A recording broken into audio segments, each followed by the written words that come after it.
Olá, está começando mais o Niso Comunidade. No programa de hoje, vamos falar sobre o Natal. Para isso, estamos recebendo em nossos estúdios o arcebispo metropolitano de Sorocaba, Dom Eduardo Benes de Sales Rodrigues, que é presidente da Fundação Dom Aguirre, entidade mantenedora da Universidade de Sorocaba e também do Colégio Dom Aguirre. Dom Eduardo, muito obrigado pela sua participação, é uma grata satisfação tê-lo aqui conosco nessa noite tão especial. E essa semana o programa reprisa, mas estamos aí à véspera do Natal propriamente dito. Eu quero manifestar a minha satisfação, agradecer o seu convite, uma oportunidade de entrar em contato com o nosso povo, um serviço que a Uniso vem prestando à sociedade de Sorocaba de grande valia. Quero saudar os ouvintes da Cantata, esse programa vai também ao ar pela Rádio Cantata, e a todos os telespectadores da TV Com. Desejando a todos, já de entrada, um Santo Natal. Não só feliz, mas feliz porque santo. Eduardo, vamos começar com uma pergunta que foi próxima à minha família nessa semana que passou.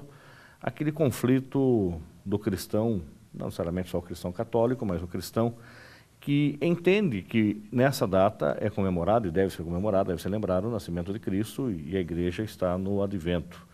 Por outro lado, o comércio todo de vermelho e branco, com papais noéis na rua, vendendo barbaridade, com todas as opções de produtos e preços, e aí fica aquela angústia. Eu ensino o meu filho, que é o menino Jesus, a figura desta importante data, ou eu posso ter o Papai Noel na minha casa e levá-lo até o menino ou menina para tirar uma fotografia com o bom velhinho lá no shopping.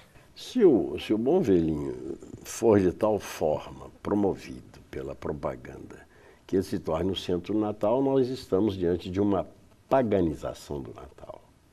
Na verdade, o Natal, para a nossa fé, é o grande presente de Deus, né? Aliás, a palavra presente significa presença, né?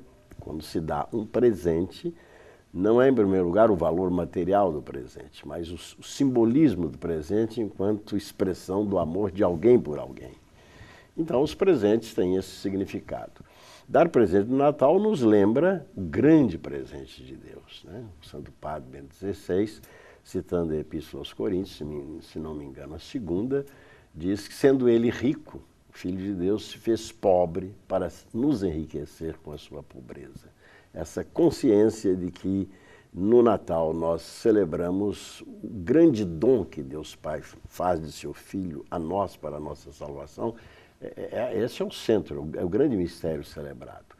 Naturalmente, como aconteceu no Ocidente, essa festa se tornou uma oportunidade do comércio vender bastante, ter bastante lucro, e por isso a propaganda acaba transformando em muitas pessoas o Natal numa festa puramente humana, sem outro significado, senão dos feriados, das festas com uma mesa bem farta e dos presentes que são trocados, sem que, através desses presentes, se explicite o grande presente de Deus que nos foi dado.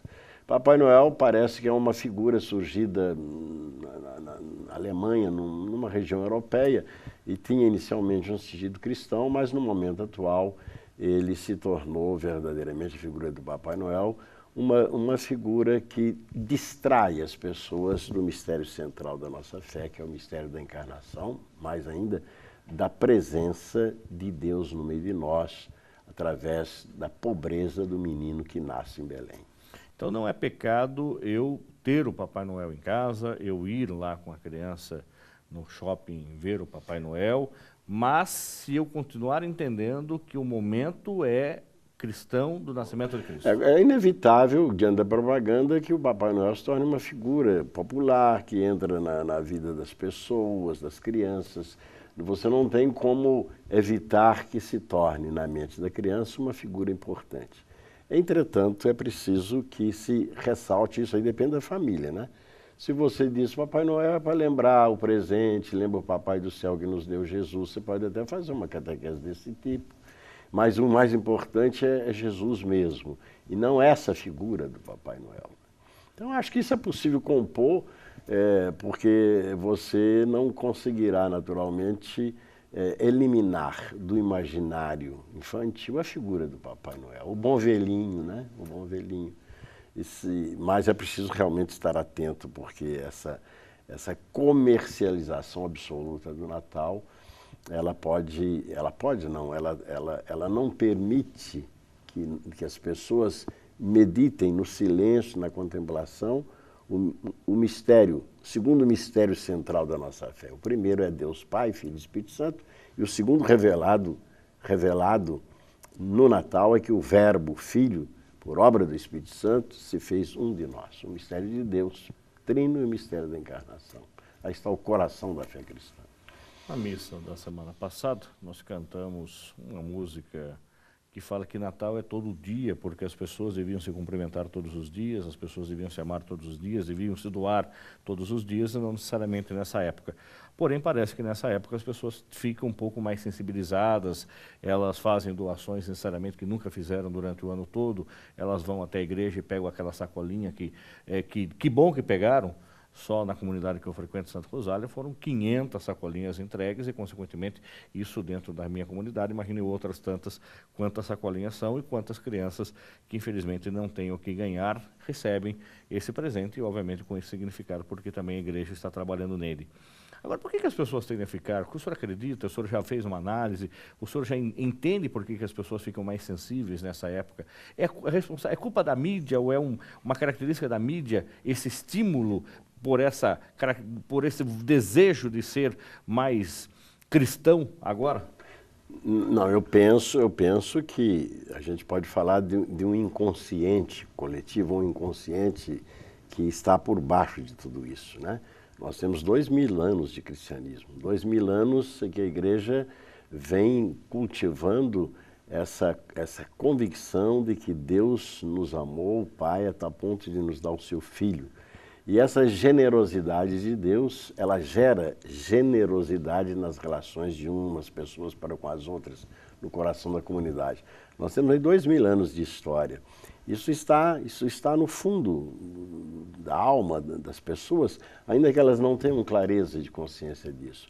Então, penso que essa emersão, esse vir à tona de um desejo de fazer o bem, de dar presentes, de reconciliação e de alegria, que emerge nesse tempo, ele não é exclusivamente fruto da mídia que faz propaganda comercial. Ele está como que guardado no coração do ser humano e ele emerge e a mídia o explora para vender, né? E, naturalmente, pode desviar-nos do sentido profundo do Natal. Mas ainda assim, nessa agitação dos presentes, há um elemento bom que nós podemos explorar, que é exatamente esse aqui que você se referia. Se Deus, na sua bondade, se fez pobre para nos enriquecer mediante sua pobreza, nós devemos ter em relação aos nossos semelhantes, sobretudo em relação aos menos favorecidos, uma atitude também de generosidade. Só que essa atitude não pode ser apenas no tempo do Natal, né? Ela deve se expressar no tempo do Natal e ela deve ter consequências para o ano todo, sobretudo o ano que começa. Ou seja, a partir desse Natal, eu quero ser melhor. Aliás, uma televisão muito conhecida e muito vista tem vindo sempre a pergunta: em que eu posso melhorar, né?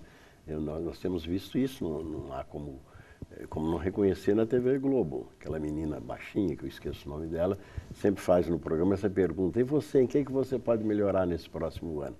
Se nós damos a isso um conteúdo cristão, realmente, e se todo mundo se empenhar, podemos ter um mundo melhor, né? Então, que o tempo de Natal não seja um tempo que passe sem deixar marcas, mas que ele possa fazer emergir na vida de cada um de nós um desejo mais forte de fazer o bem. Não para o leigo da igreja, aquele leigo que na igreja a gente fala que é aquele que não é o religioso, mas para o leigo de uma forma geral, aquele que não participa ativamente das ações da igreja, parece que o Natal é a data mais importante do católico. E não é. Não é. Todos sabemos que a grande festa celebrada nos inícios do cristianismo era a festa da Páscoa. A morte e ressurreição do Senhor era essa grande festa, né, preparada, sobretudo mediante o catecumenato, em que adultos convertidos durante 2 anos recebiam a catequese bíblica, o credo, aprendiam as orações, e na Páscoa, no sábado, né, da Vigília Pascal, eram batizados. Aquele era um momento maior, e continua sendo um momento maior. A introdução do Natal se deu um pouco mais tarde, talvez no século III, não tenho a data exata, por causa de uma festa pagã, que era o dia do nascimento do Deus Sol, Sol invicto, ou seja, era no solstício de inverno, quando o Sol se tornava mais distante da Terra, e naquele dia ele ia começar o retorno, para se aproximar do hemisfério norte, naturalmente, e ali os pagãos celebravam, vai começar o retorno do Sol, né? E era uma grande festa pagã, então um papa, não me lembro o nome, determinou que naquele dia se celebrasse o nascimento de Cristo, o Verbo de Deus que começa a iluminar a história, né? Um menino que nasce é um menino que depois vai crescer, e pela Páscoa será o grande sol que iluminará toda a história humana. Então começou a celebrar o Natal posteriormente. Mas o Natal tem que ser pensado em função da Páscoa, porque um Cristo que nasce, não morre e ressuscita, fica sendo uma festinha de uma criança que nasceu, que bonitinho, e não passa disso. Mas um Cristo que nasce, morre e ressuscita por mim, ele me convida a morrer e ressuscitar com ele. Nós estamos chegando a milhares de lares nesse momento, através do programa da Rádio Cantate, nesse final de semana que antecede o Natal, e também pela TV Com nessa semana do Natal. O programa inédito está ainda ao ar, você que está nos acompanhando, obrigado pela audiência, na TV, neste dia 24. Então, nós não sabemos quem está nos assistindo ou quem está nos ouvindo. Podemos ser famílias em festas que deixaram alguns minutos dos festejos, dos preparativos, ou antes de ir à missa, para participar dessa data importante, ou depois da missa, estão nos acompanhando. Mas, por outro lado, podemos ser aqueles que estão sozinhos, aqueles que estão querendo refletir, aqueles que, infelizmente, não têm essa festa ou essa abundância à mesa. Qual é a mensagem para essa pessoa em especial? Eu diria para o telespectador que talvez se sinta só, que esteja vivendo algum problema, que o impeça de participar dessa alegria, mesmo que seja uma alegria um pouco produzida pela propaganda. Eu gostaria de dizer a esse telespectador que os primeiros a receberem a manifestação do Verbo que nasceu em Belém foram os pastores, os mais pobres e os mais excluídos.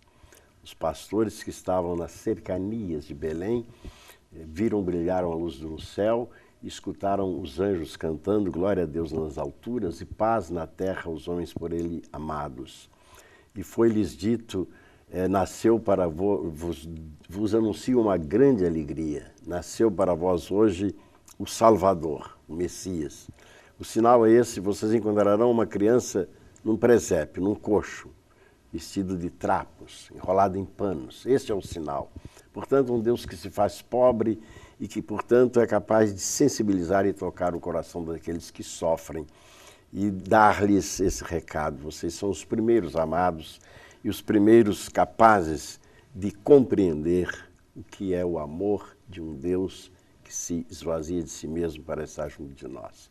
Assim como os pastores foram e adoraram o menino e falaram com Maria e José do que tinham ouvido, assim, e voltaram cheios de alegria, cheios de júbilo, sim, você também, irmão, pode receber essa graça na sua dificuldade, quem sabe na sua solidão, de poder experimentar a presença de Deus que o ama e o quer junto dele, para que você possa ser feliz.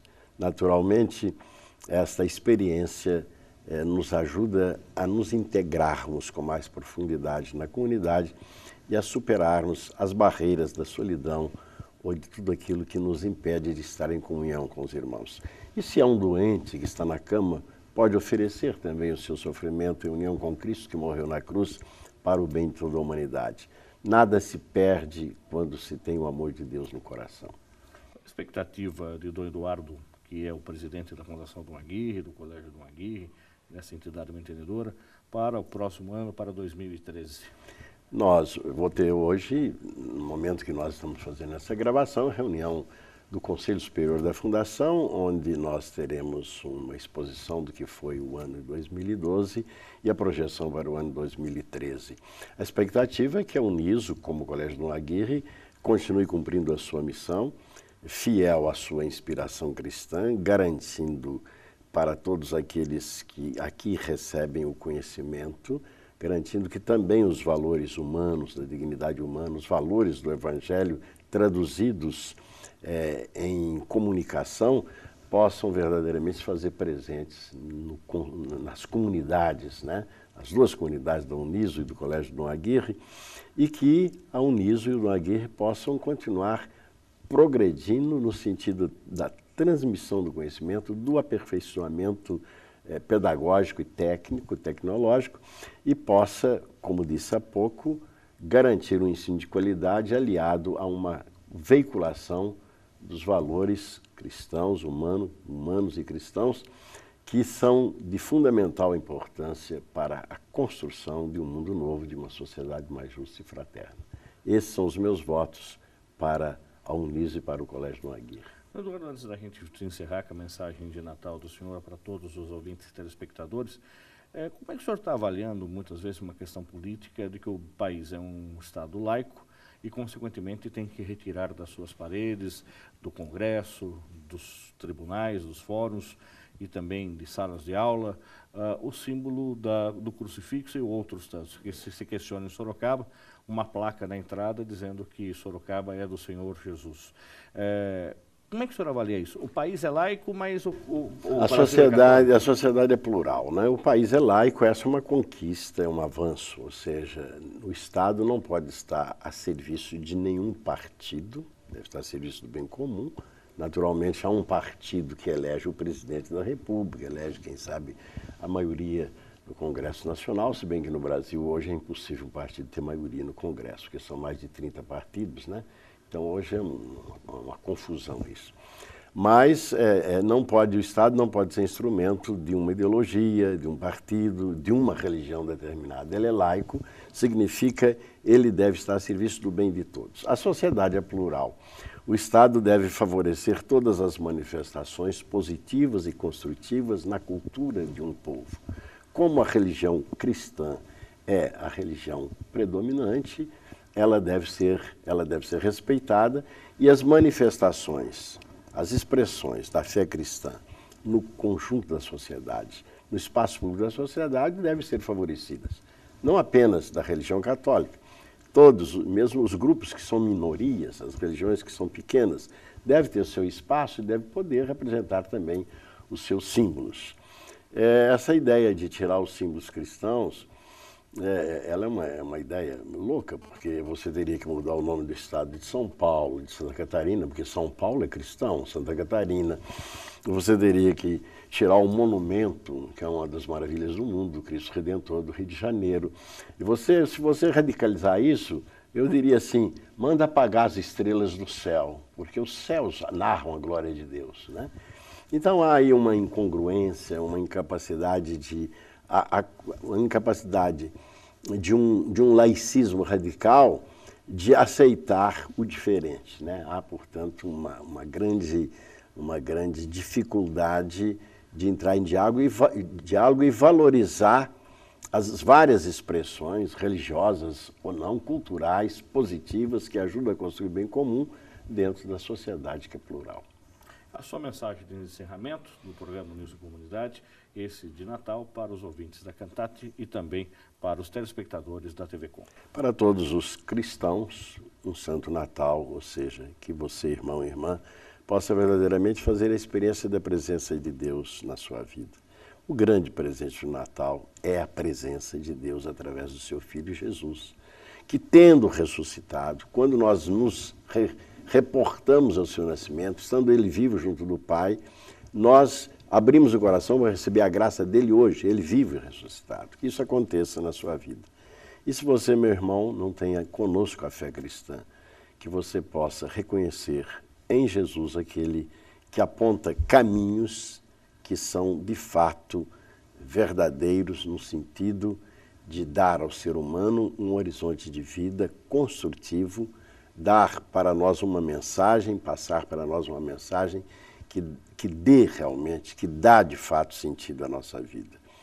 Um psicólogo judeu que foi preso dos campos de concentração nazista Viktor Frankl disse que é o homem afinal, diante das atrocidades do campo nazista. O que é o homem afinal? E ele responde, é aquele ser que na sua liberdade pode construir as câmaras de gás, mas é também aquele ser que de pé, entrando na câmara de gás, é capaz de dizer uma oração a Deus. Então o homem pode seguir um caminho de destruição, mas ele tem chamado a seguir um caminho de construção. Que você, irmão e irmã, possa, inspirado no Evangelho de Jesus, ajudar a construir um mundo melhor, um mundo que seja verdadeiramente a casa de todos os irmãos de humanidade. Amém. Eduardo, muito obrigado pela sua participação no nosso programa. Um santo e feliz Natal para o senhor Obrigado. também.